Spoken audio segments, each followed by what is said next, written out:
It's Wednesday, January 29th, and from WBHM News, I'm Richard Banks with today's top stories.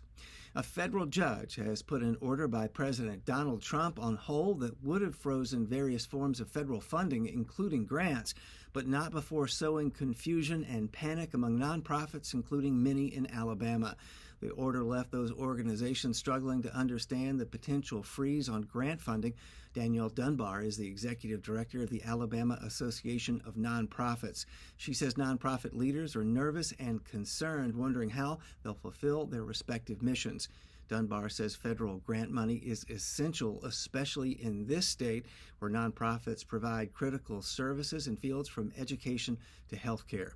No end date was given for the freeze, leaving many nonprofits as well as government agencies wondering not only how, but also how long they'll have to operate without the funding. Critics describe the move as capricious and illegal. They argue the president has no right to unilaterally stop spending money already appropriated by Congress. The judge issued the ruling yesterday just as Trump's order was to go into effect.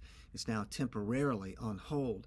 The judge will consider arguments as early as Monday from the Trump administration and those challenging the freeze. A recent report shows Alabama continues to collect less taxes per capita than almost any state in the country. The study comes from the Public Affairs Research Council of Alabama using data from the U.S. Census Bureau.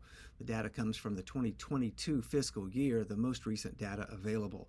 When adjusted for population, Alabama is only trailed by Tennessee in tax collections per capita if the state lottery is not included. All southeastern states besides Alabama have a lottery, and when the lottery is factored in as revenue, Alabama then ranks last in tax collections. And Alabama officials plan to release the much-anticipated results today for how the state's schools performed on the National Assessment of Educational Progress.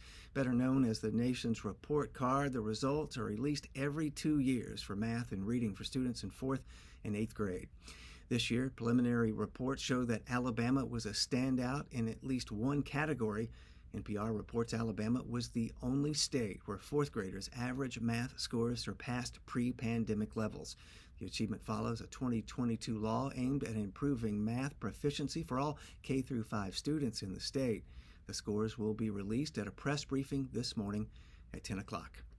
You'll find more news anytime at WBHM.org. You can also hear local newscasts during WBHM's broadcast of NPR's Morning Edition and the afternoon's All Things Considered. That's each weekday on 90.3 WBHM Birmingham.